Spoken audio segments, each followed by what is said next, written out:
que estemos aprovechando de la mejor manera este tiempo que Dios nos ha concedido en su inmensa misericordia. ¿Verdad? Cada uno de nosotros está escondido en el Señor, guardado, expectantes seguramente por lo que está pasando, quizás con alguna preocupación, pero si estamos bajo la sombra del Señor no hay nada que temer. Lo que necesitamos nosotros hoy más que nunca es confiar en el Señor, porque no van a faltar no solo situaciones, sino también condiciones que nos pueden afectar y hacer que flaqueemos. Ya falta poco, primero Dios, para que esto pase, no sin causar grandes daños, no sin causar grandes pérdidas, pero que seamos de aquel remanente que Dios ha guardado por gracia, para que seamos testigos. Un día contaremos a otros acerca de este tiempo, a lo mejor preguntarán, como nosotros hoy que desconocemos acerca de tantos juicios que han venido antes que nosotros siquiera hubiéramos estado presentes. Hoy solo sabemos por la historia lo que sucedió, pero no tenemos idea seguramente de la magnitud de cada acontecimiento. Así es que hoy estamos realmente solo informados por las noticias, pero no hemos estado de manera frontal delante de una situación como esta. Demos gracias a Dios y de veras, de todo corazón, porque el Señor ha estado impidiendo que seamos alcanzados y que seamos afectados por este juicio. Que Dios tenga misericordia, y sé que lo está haciendo por amor de Él mismo y porque Él no va a defraudar a aquellos que le buscan y a aquellos que confían en Él. Así que ánimo, hermanos, ánimo, ¿verdad? Y sé que de alguna manera las predicaciones, los consejos, las exhortaciones, las amonestaciones nos podrán parecer duras, difíciles. En algunos momentos quizás hasta podemos pensar que es imposible que nosotros podamos hacer lo que se ordena, pero confiemos en el Señor. Él va a darnos la gracia para obedecerlo cada vez que sea necesario. Así que Dios les bendiga en esta noche y dispongámonos para poder ver qué es lo que sucedió durante la última semana de la vida de Cristo en este mundo, en medio de esta humanidad en la que Él vivió y de la cual nosotros formamos parte. Vimos el domingo acerca de la entrada del Señor Jesucristo a Jerusalén, ¿verdad? Y siendo victoriado, siendo recibido con gozo, con alegría por los habitantes de Jerusalén, a tal grado que lo proclamaron el rey de Israel, lo proclamaron como el hijo de David. Esos son títulos muy importantes que el Señor Jesucristo aceptó.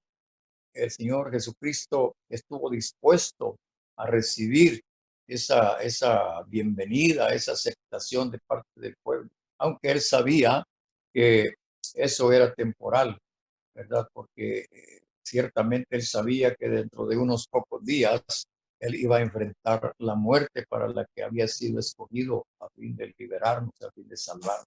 Es interesante porque Él está llegando al final de su vida, habiendo ministrado durante 3 años y medio.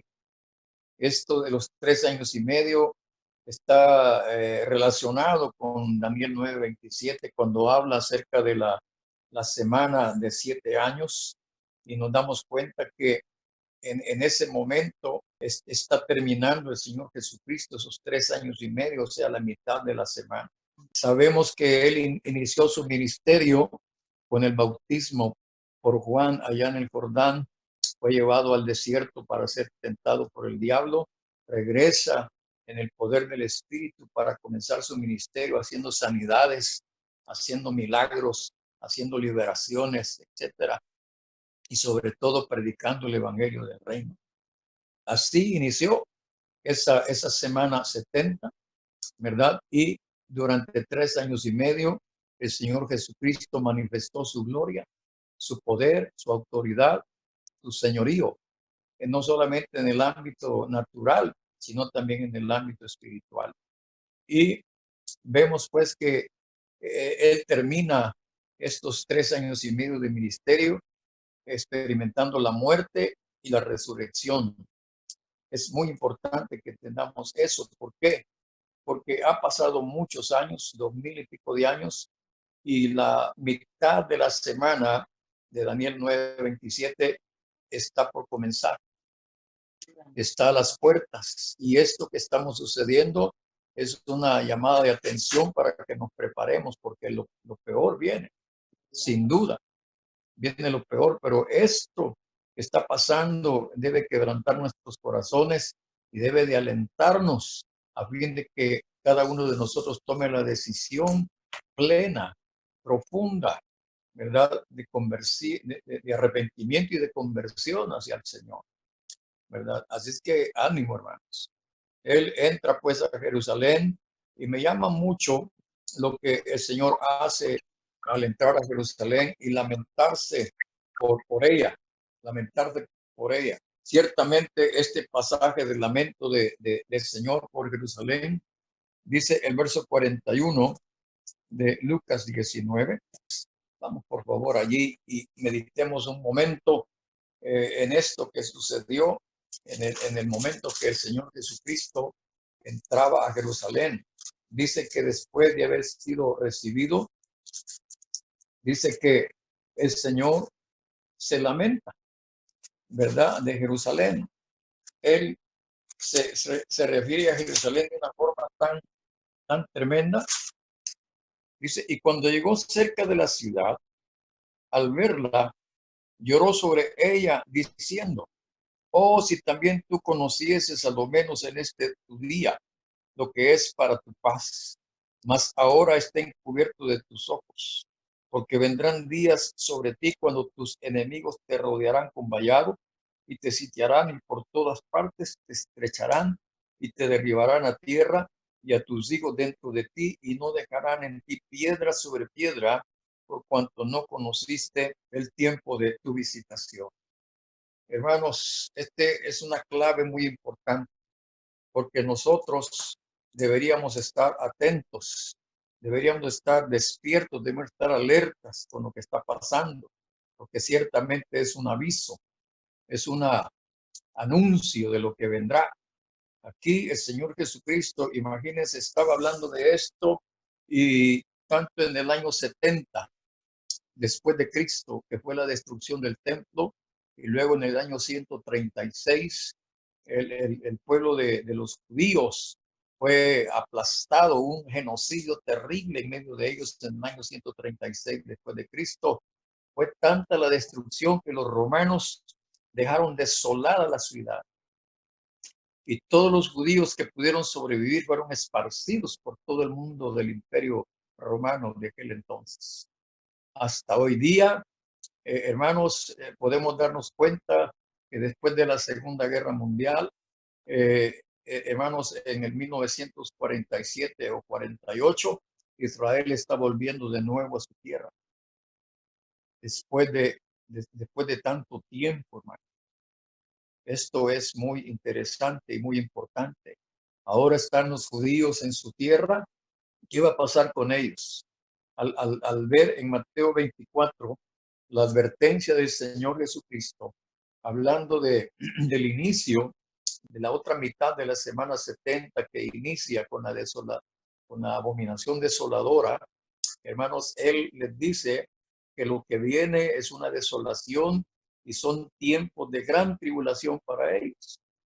Pero en su inmensa gracia y misericordia advierte al pueblo de los judíos para que cuando vean esas cosas, dice él, huyan a los montes y recomienda lo que se tiene que hacer. No, bueno, hay varias cosas. Una recomendación es que dice que van a estar dos en el campo, hermanos, y que nadie debe estar buscando salvarse, porque no habrá salvación para nadie en ese tiempo. La única escapatoria es la que el Señor Jesucristo dice que hay que huir a los montes. Realmente esta expresión los montes puede significar dos cosas.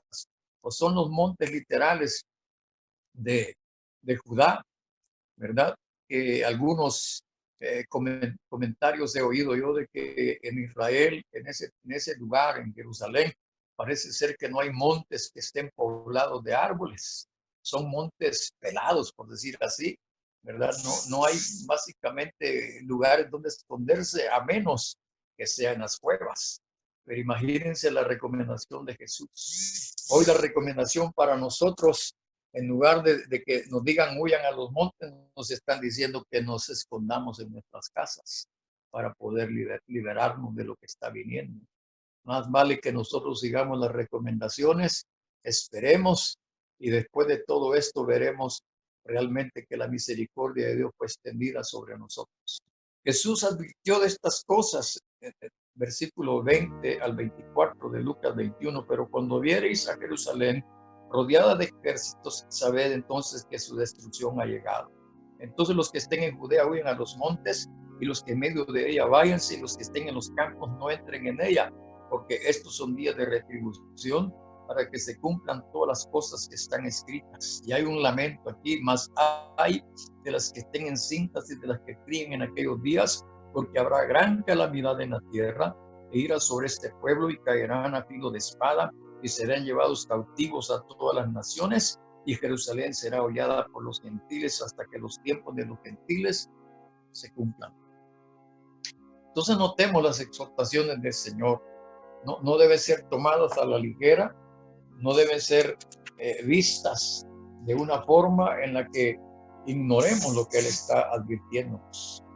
Hoy nos toca a nosotros experimentar este juicio, pero este juicio debe traer sobre nosotros reflexión, debe traer sobre nosotros arrepentimiento, debemos manifestar conversión real, porque hemos estado, perdonen, pero la realidad es, tal vez no ustedes, pero en términos generales se ve por todos lados apariencia y fingimiento, nada más. Lo que sé es que la iglesia está en un plano de tibieza, en un plano de indiferencia, durmiendo, cabeceando, descuidando nuestras lámparas y no ocupándonos de tener nuestras vasijas llenas de la unción, de la presencia del Señor, de la unción de su palabra, que suaviza nuestros corazones y quebranta nuestros corazones de tal manera que nos humillemos. Hoy sabemos que después del lamento del Señor, dice que Él entró al templo para limpiarlo. Realmente hoy, ¿qué está haciendo el Señor con nosotros? Yo creo que el Señor está limpiando su templo. Yo creo que el Señor está quitando las escorias, Señor. Está quitando lo inmundo, lo corrupto que hay en nosotros. Aceptemos, hermanos, la intervención del Espíritu Santo, convenciéndonos de pecado, de justicia y de juicio. Aceptemos la intervención y la misión del Espíritu Santo sobre nosotros. Hermanos, es tiempo de que cada uno de nosotros de veras se deje, que dijera, habitar por el Espíritu, a fin de que nosotros podamos realmente estar preparados, estar listos para las demás cosas que han de venir. Es tiempo que el templo del Señor sea purificado, porque ¿cómo quiere hallar el templo el Señor?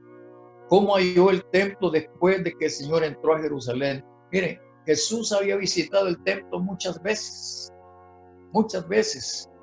y solamente en esta ocasión, y aparte del Evangelio de Juan, capítulo 12, versos 13 en adelante, él habla acerca de esto. Es muy importante, del 13 al 22 del Evangelio de Juan. Allí el Señor también hace una limpieza. Es bien extraño porque está al principio del Evangelio de Juan y por qué en los demás evangelios aparece al final esta limpieza. Da la impresión de que han sido dos limpiezas. ¿Será que esta es la última limpieza? ¿Será que este es el momento para que el Señor limpie su templo y haya una iglesia sin manchas, sin arrugas, sin cosas semejantes? ¿Será que el Señor está a tiempo advirtiéndonos? Hermanos, los días de tribulación que vienen tienen ese objetivo, ese propósito.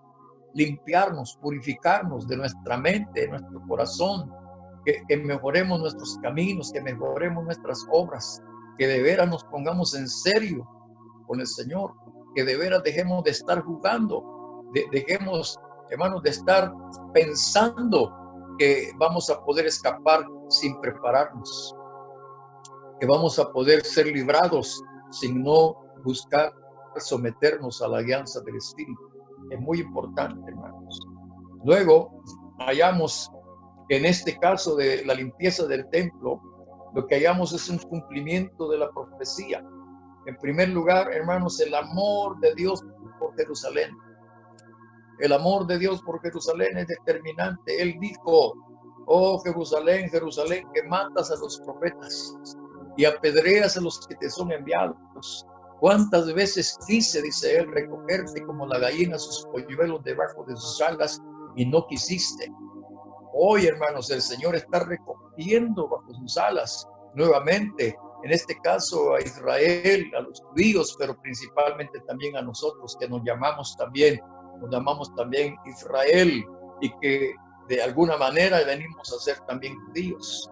Nos toca a nosotros hoy buscar el refugio de las alas del Señor para no ser alcanzados por sus juicios. Amén. Amén. Que Dios nos ayude, hermanos. Que Dios nos bendiga y nos ayude, hermano, porque el Señor tiene celo por su templo. Él halló el templo invadido de ladrones, halló el templo invadido, hermano, de gente corrupta. ¿Cómo va a hallar el Señor a su pueblo en estos días? Más vale que nosotros nos dispongamos y que de veras enmendemos nuestras vidas. Eso para el día domingo ayer. Ya sé que me tomé unos minutos para hacerlo y me va a hacer falta para lo que sigue. Pero el día lunes, según el Evangelio de Marcos, hermanos, hallamos allí que el Señor, después que entró al templo, que lo limpia y todo eso, Él se va a descansar. Pero resulta, dice en el verso 12 del capítulo 11 de Marcos, al día siguiente, cuando salieron de Betania, tuvo hambre. Y viendo de lejos una higuera que tenía hojas, fue a ver, dice, si tal vez hallaba en ella algo. Pero cuando llegó a ella, nada halló sino hojas, pues no era tiempo de higos. Entonces Jesús dijo a la higuera: nunca jamás coma nadie fruto de ti. Y lo oyeron sus discípulos. Fíjense que esto es bien interesante, porque en el capítulo 11 y en el verso 1 hay aquí el nombre de una ciudad, es Betfagé. Ese nombre significa la ciudad de los higos. Interesante, ¿no? La pregunta aquí es: ¿el Señor está viniendo en este momento? ¿Tendremos higos si es que nos podemos comparar con la higuera? ¿Tendremos fruto, como decía Juan el Bautista, fruto digno de arrepentimiento? ¿Tendremos un fruto que ha sido, por decirlo así, guardado por la limpieza del Señor, según Juan 15? ¿Será que nuestro fruto está permaneciendo o sencillamente somos ramas sin fruto? Es muy importante. Y una cosa aquí interesante es que dice: al día siguiente, cuando salieron de Betania, tuvo hambre. Yo me pregunto si en este momento el Señor tiene hambre. Yo no sé ustedes.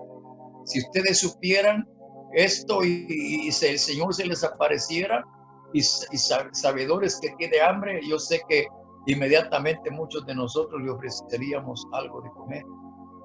Pero el Señor, allá en Juan 4, Él dijo que Él tenía una comida más importante que la comida material. A Él Él buscaba sencillamente agradar al Padre, hacer la voluntad del Padre, y la voluntad del Padre era que salvara a la humanidad. Él dijo: tengo algo, una comida más importante que esta que ustedes me han traído, discípulos. Y no los estaba menospreciando como yo. Pero ¿tiene Dios hambre hoy? ¿Estamos dispuestos a saciarlo? En Cantares dice que el Señor llegó a su huerto a buscar sus frutos, a recoger sus aromas. Hermanos, si el Señor está viniendo a nuestras casas hoy, ¿qué está encontrando? ¿Qué está hallando? El Señor viene hambriento. ¿Hambriento de qué? Preguntémonos, ¿de qué podemos nosotros disponer para alimentar al Señor, ya que Él tiene hambre? Yo siento que debemos observar esto, hermanos. Y es bueno que comencemos a alimentar al Señor ungiéndolo con nuestras oraciones correctas, con nuestra alabanza correcta, con nuestra música correcta, con nuestra presencia correcta, que estemos verdaderamente limpios delante de Él. Fíjense en el capítulo 11 siempre y el verso 20, y pasando por la mañana, vieron que la higuera se había secado desde las raíces. No sé cómo fue que pudieron ver las raíces de la higuera, ¿verdad? Pero es interesante cómo hace notar aquí el escritor y hace ver que desde las raíces se había secado. Entonces Pedro, acordándose, le dijo: Maestro, mira, la higuera que maldijiste se ha secado. Respondiendo Jesús les dijo: tened fe en Dios. Ojo, hermanos, con esto, tened fe en Dios, porque de cierto os digo que quiera que dijere a este monte: quítate y échate en el mar, y no dudar en su corazón, si no creyere que será hecho lo que diga le será hecho. Por tanto digo que todo lo que pidiereis orando, creed que lo recibiréis y os vendrá. Y cuando estéis orando, perdonad si tenéis algo contra alguno, para que también vuestro Padre que esté en los cielos os perdone a vosotros vuestras ofensas. Porque si vosotros no perdonáis, tampoco vuestro Padre que esté en los cielos os perdonará a vuestras ofensas. Hermanos, con lo que está viniendo, es muy oportuno ponernos a cuentas. Es muy oportuno, hermanos, fíjense, ponernos a cuentas con aquellos que pueden ser nuestros adversarios de alguna manera. Es oportuno que nosotros pensemos aquí, hermano, ¿qué significa la higuera? ¿Qué representa la higuera? La higuera, según sabemos, es un símbolo de Israel. Amén. Pero también es un símbolo del creyente. Si el Señor vino allá en aquel momento, fíjense, Él ciertamente se refería a esto de la higuera para dar a entender que Él había venido a buscar fruto entre Israel y no halló el fruto que esperaba. Como dice la escritura allá en Isaías, que el Señor hizo una viña, preparó todo, y Él dice que esperaba tener una cosecha de uvas buenas, pero lo que cosechó fueron uvas silvestres.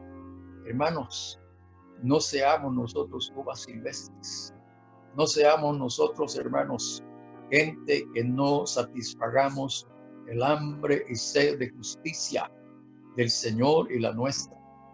Hermanos, estemos dispuestos a ir al altar y llevar las ofrendas que Él, hermano, espera que nosotros le llevemos, pero que al acercarnos, nosotros, habiendo sido un templo que ha sido limpiado, nuestra ofrenda le sea agradable, pero que también nosotros le seamos agradables.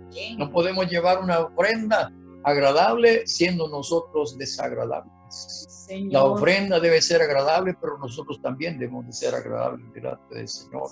Creo que el Señor está trayendo esto para que saquemos de nuestro corazón resentimientos, amarguras, pleitos, contiendas, divisiones, indiferencias.